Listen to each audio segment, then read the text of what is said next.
Então, se a partir de agora as coisas não começarem a dar certo, aí eu acho que é o momento de começar a definir se o trabalho vai sair do lugar ou não vai. Porque eu entendo que a gente, até agora, estava no momento do benefício da dúvida, de falar, cara, ele chegou, tinha um monte de título para decidir em cima e tal, mas eu acho que assim, o jogo de ontem era o limite para começar a dar certo. Agora realmente tem que começar a dar certo, senão... Ou ele aproveita essas 2 semanas e faz o time... Não tô falando nem ganhar, jogar um futebol mais compatível ao potencial dos jogadores, porque a tendência, que não sei que aconteça uma coisa muito atípica, é que o Fluminense faça bons jogos contra o Flamengo. Sim. E o futebol que o Flamengo jogou contra o Vasco é insuficiente para ganhar do Fluminense. De acordo.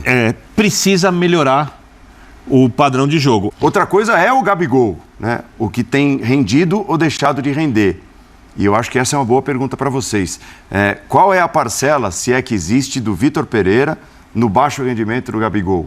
Tem parcela tática nessa história? Ou é só o jogador que de repente está numa fase que não é boa, numa fase física que não é boa? Meu querido, vamos acompanhar esse debate no mais alto nível aqui agora na ESPN Brasil, falando sobre esse momento do Flamengo. O esquema do VP tá prejudicando o Gabigol? Pois é, vamos ver esse debate, mas antes vamos mudar os números, gente. 70% das pessoas assistem o canal, gostam do canal, dá o like no canal e não se inscreve. Se inscreve no canal, meu parceiro. Botão aqui embaixo, inscrever-se, tá bem grande aqui logo embaixo do vídeo. Clica aí, se inscreve no canal, aciona o sino da notificação, amassa o like. Quando você se inscreve, você ajuda demais no nosso crescimento. Se inscreve, aciona o sino, amassa o like e vamos ver esse debate aqui já sobre a final do Campeonato Carioca, que tá bem bacana, com Rodrigo Bueno, Jean Oddi, Paulo Andrade, Vitor Birner e Léo Bertozzi. Tá bem bacana o debate, vamos acompanhar aí, beleza? Vambora. São 2 semanas, né? São 2 semanas até o início, o primeiro dos 2 jogos da decisão do Campeonato Estadual do Rio de Janeiro. Ou seja, 2 semanas cheias de treinamentos para Fernando Diniz e para Vitor Pereira. Quem você acha que pode fazer melhor uso dessas 2 semanas? Eu acho que a pergunta é fácil, né? Eu acho que essa pausa, entre aspas, favorece o Flamengo. Porque é o time que neste momento está mais desajustado, o Vitor Pereira tendo muita dificuldade, acho que em todos os setores do campo. Ele continua insistindo com o sistema de 3 zagueiros e ele já rodou tudo que é zagueiro, botou até o Thiago Maia de zagueiro pela esquerda. O Cebolinha acho que só não foi pro gol, né? Cebolinha de lateral direito foi uma invenção ali, sendo que ele tinha o Varela, que era uma opção óbvia para a posição, e o Everton Ribeiro, que já foi lateral esquerdo no Corinthians no começo de carreira, poderia muito bem fazer uma ala com mais qualidade, e ele manteve o Everton Ribeiro no banco. Então ele tá tateando, é tentativa e erro, ele vai mexendo no time, tem os garotos, Matheus França indo bem agora, tal, ele tá variando. Até no gol ele chegou a mexer, e talvez de uma forma um pouco tardia, né? Porque o Santos não começou tão bem a temporada, depois ele fez uma troca no gol. E o Diniz ao contrário. O Diniz, uma característica dele, eu não sei até quando vai ser assim, talvez seja porque ele não tem os melhores elencos, o Diniz costuma repetir muito as formações. Isso ajuda no entrosamento dos times, e você vê muitas jogadas de gol coletivo do Fluminense. E os times dele, por algum motivo, machucam um pouco os jogadores. Também, é uma coisa curiosa, né? Porque ele repete muito, ele insiste muito, entrosa o time e não sofre tanta lesão. E o time dele responde coletivamente. Se eu fizer aqui um pupurri dos gols do Fluminense, muitos são jogadas trabalhadas, jogadas coletivas. O Flamengo ao contrário, é aquele golaço do Cebolinha, driblando todo mundo, é um petardo espetacular do De Arrascaeta, que ele pega de primeira ali. São jogadas mais individuais, né? E por isso que eu acho o tempo, né, em tese, é favorável ao Flamengo. Se o Vitor Pereira vai conseguir aproveitar bem isso, se ele vai conseguir achar um time, a melhor formação para enfrentar o Fluminense, eu não sei, né? Mas se fosse agora, para mim o Fluminense é um time mais pronto. O Fluminense seria favorito por isso. Já tem um trabalho com mais tempo, já é um trabalho mais bem resolvido, e o adversário ainda está tateando no escuro. A questão é que a gente tende a responder essa pergunta, né, Léo, como o Bueno respondeu, que é quem precisa mais desse tempo. Sim. No fim é isso, quer dizer, o dizer... Mas que eu acho que pode aproveitar melhor esse tempo é o Fernando Diniz. Não, aí que tá. Mas aí eu acho, Paulo, se você acha que é o Fernando Diniz, aí tem uma questão que é talvez acreditar que o trabalho do Vitor Pereira não está evoluindo. Não tem a capacidade de evoluir. Porque ele teve uma semana para trabalhar né? Ah, venceu o Vasco, mas venceu da maneira que nós vimos. É isso aí, né? O resultado é uma coisa, o desempenho é outra. Então, eu te entendo pelo que a gente viu até agora, mas eu acredito que o Vitor Pereira ele tem a capacidade de fazer o time evoluir mais do que ele fez evoluir até agora. Porque eu estou plenamente de acordo com você que realmente foi muito ruim. Quer dizer, o Flamengo conseguiu vencer o Vasco, mas não jogou para vencer o Vasco. Então, foi ruim, mesmo depois dessa semana de trabalho, não foi legal. Então, sim, se a gente fosse vai o que o Vitor Pereira pode fazer apenas no que ele fez no Flamengo, aí eu acho que você tem razão, que o Diniz vai ser melhor para ele, porque ele vai ter tempo para trabalhar e a gente partiria do pressuposto que ele tem mais capacidade do que o Vitor Pereira.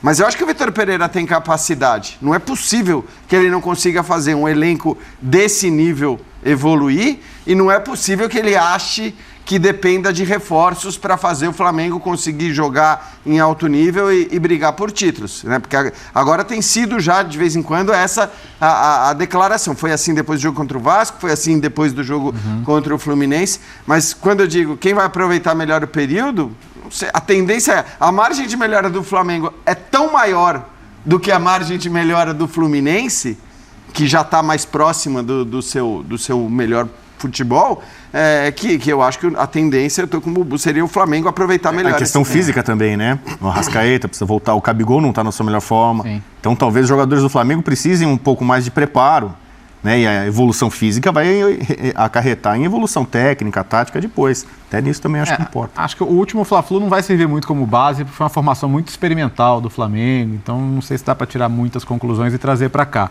O que me parece muito claro é que o Vitor Pereira, como adversário, tinha uma ideia do Flamengo e o que ele faria diferente. Ele chegou até a comentar coisas que ele via como vulneráveis no Flamengo e ele pensou, não, eu com esse time eu faria isso. Ele chegou, tentou fazer isso que ele pensou e não saiu do lugar. Mas você acha que ele tentou? Porque eu acho que no começo ele não tentou, cara. Não, eu não sei. Eu não sei se ele tá tentando agora o que ele pensou. Isso. Pode ser. Eu acho que sim. Eu acho que na hora que ele muda para 3 zagueiros, que ele começa... que ele foi pro tudo ou nada, falou. Eu acho que ele tá tentando... Essa coisa da manutenção não tá dando muito certo. Isso. Aí ele falou, bom, agora, quer saber? Agora eu não vou me preocupar com a opinião do torcedor, com a opinião pública, com o que o jornalista vai achar. Não vou me preocupar com nada. Vou fazer aquilo que eu acho que deveria ser feito. Porque eu acho que, Léo, quando ele chegou, talvez por medo de chegar mexendo em tudo e tal, ele mudou menos.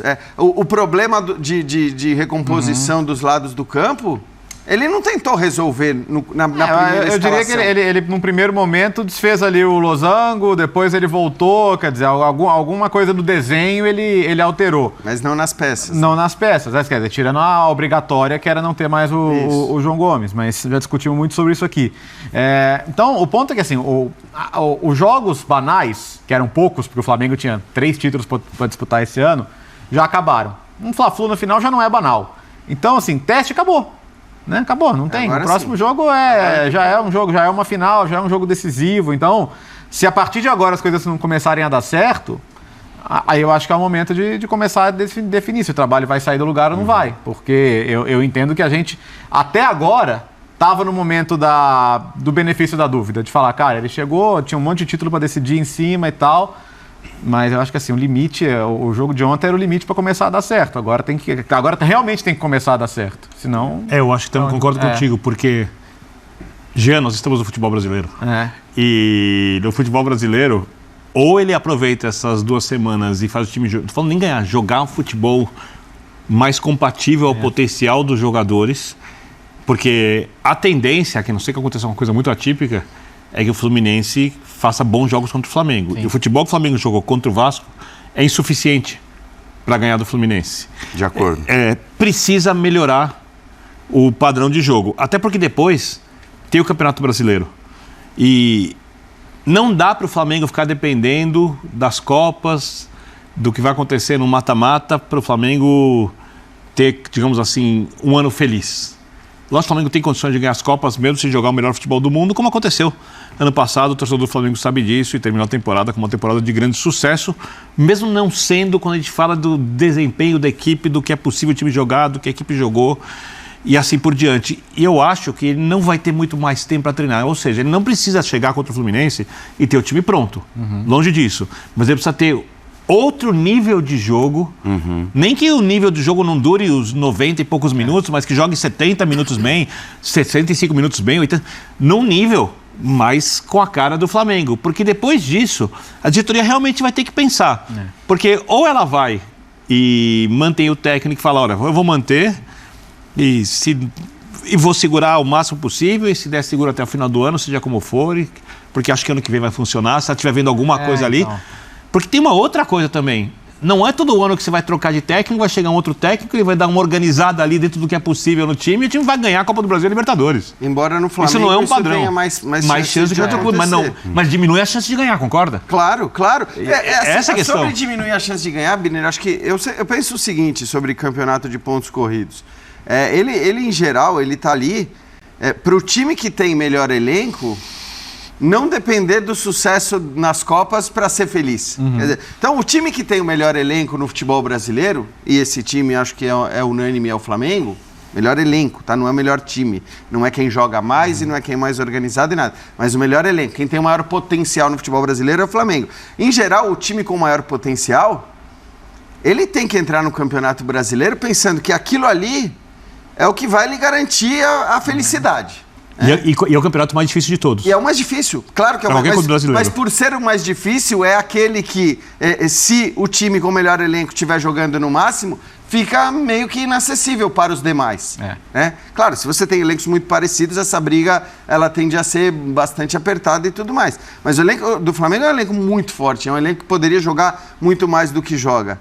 E hoje a gente olha para o Campeonato Brasileiro e não consegue dizer, o Flamengo vai voar nesse campeonato, não vai deixar pedra sobre pedra, vai ser uma dificuldade muito grande para o Atlético, para o Palmeiras, não dá e para outros candidatos também, tá? Para outros candidatos também. Porque se a gente está falando que hoje o time mais bem montado e mais organizado do Brasil, também acho que é unânime, é o Palmeiras, esse elenco é curto. Esse elenco é bem curto para um campeonato brasileiro.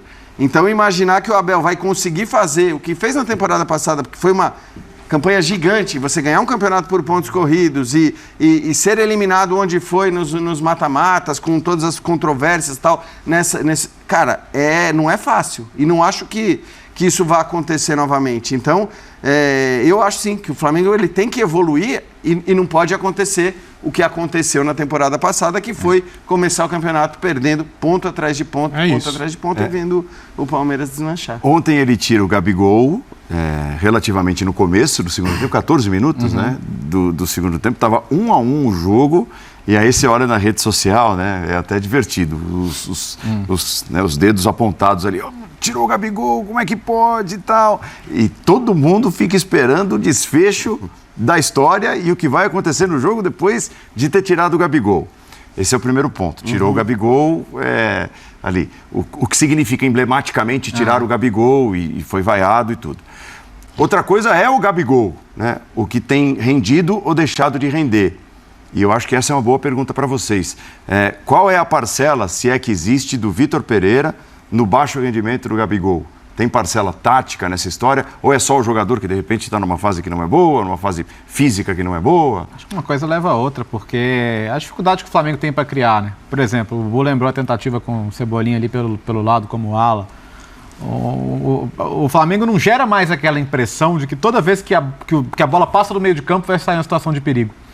Não passa. E nos grandes momentos, assim, claro, não estou nem voltando a 2019, não. O time do ano passado mesmo, quando estava arrumadinho ali no segundo semestre. Era isso. Passou a bola no meio de campo, cara, você já sabe que vai ter uma aproximação ali, uma tabela, e daqui a pouco a bola vai estar na área para alguém finalizar.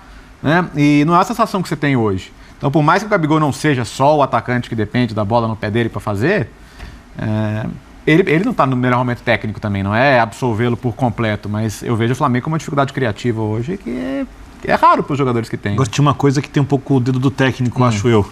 Quando a gente vê a formação de ontem, o que os jogadores fizeram, o Gerson jogou um pouco mais caindo para a esquerda. O Thiago Maia cai para a esquerda. Um pouco mais o Arrascaeta cai para a esquerda. O Pedro do meio para a esquerda. E o Gabigol da direita. Aí você entende porque ele colocou o Everton de ala. Mas a tentativa não funcionou. E o Vasco usa muitos lados do campo. Tanto que a gente viu o Gabigol ontem voltando várias vezes mais do que é normal a gente acompanhar o Gabigol. Então eu acho sim o sistema, não o sistema, a falta de jogo coletivo do Flamengo para ter a bola na frente constantemente, passar mais por ele, tem dificultado para o Gabigol.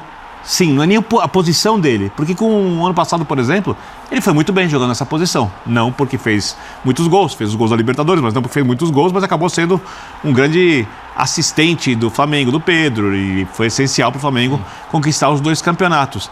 Esse ano o Flamengo não gera um volume de jogo ofensivo e bem trabalhado, como o Flamengo, por exemplo, conseguiu várias vezes quando cresceu na temporada com o Dorival Júnior.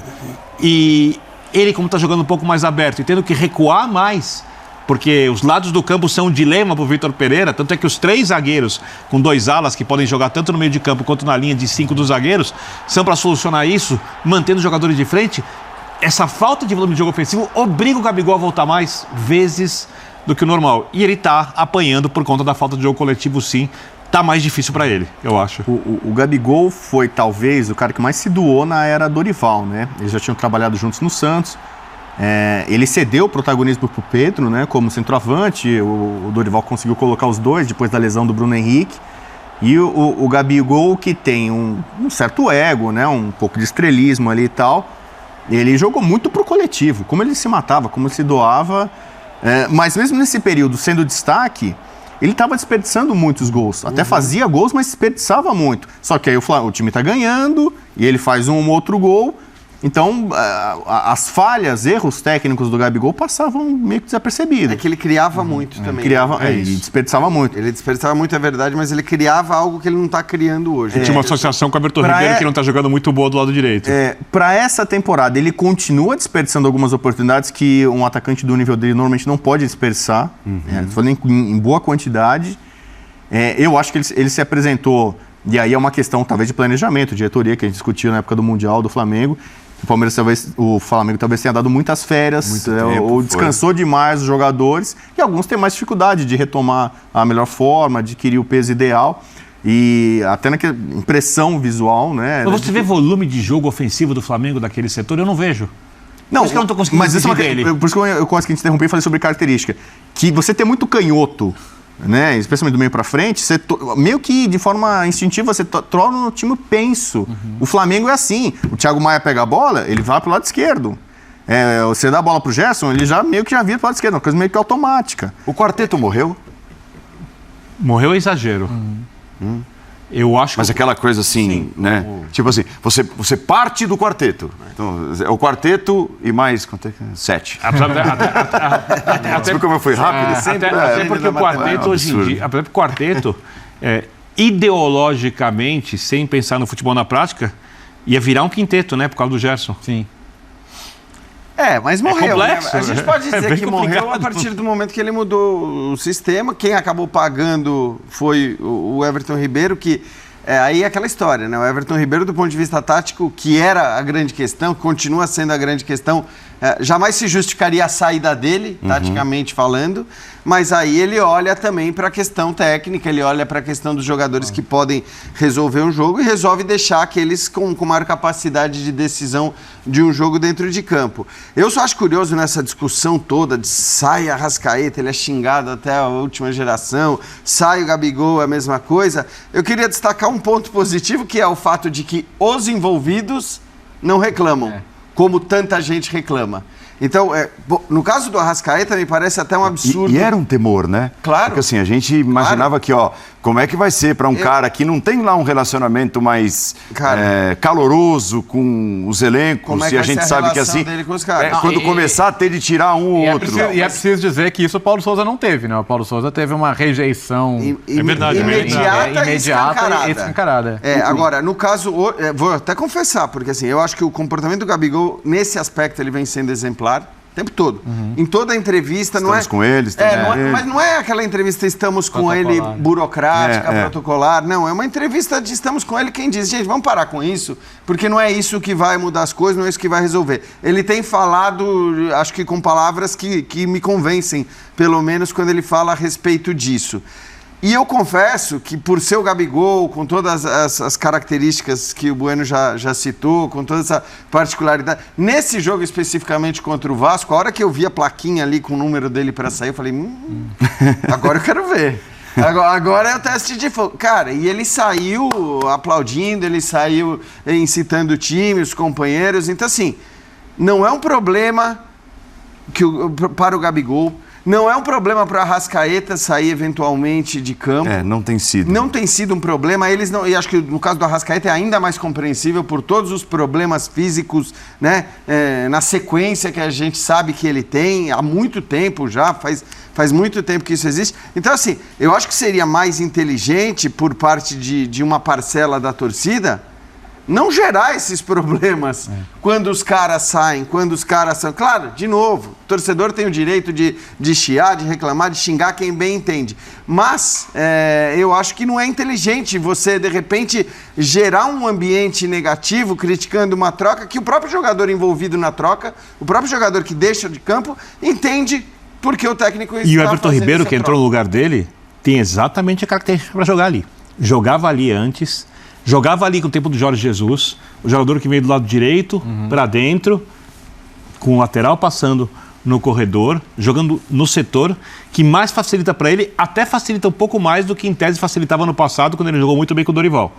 Quando o time deixava espaço pelos lados. Ou seja, não foi uma troca sem lógica. O sistema de jogo utilizado pelo técnico, e aí a gente pode discutir isso até dizer chega, não é um sistema que favorece a colocação de tantos jogadores históricos do Flamengo ao mesmo tempo em campo. Não, e você tocou num ponto importante, Birner, que é assim, em geral, nem sempre, às vezes tudo bem, teve uma vez que entrou o Mateusão e tal, mas em geral essas trocas, quando elas são feitas para tirar do banco de reservas jogador de qualidade indiscutível. Então a gente viu muita reclamação, e eu acho que algumas até compreensíveis com o Abel Ferreira nesse final de semana, quando ele tira, sei lá, o Rafael Veiga para pôr o Jailson, tira o Dudu saiu cedo em jogo. O Dudu em geral sai cedo também, muitas vezes, acho que foi no jogo passado, enfim, ele coloca o Breno, aí entra o Breno Lopes, né? São jogadores como, entrou o Rafael Navarro, o Flamengo não, em geral, raras exceções, quando os caras entram, são jogadores de nível.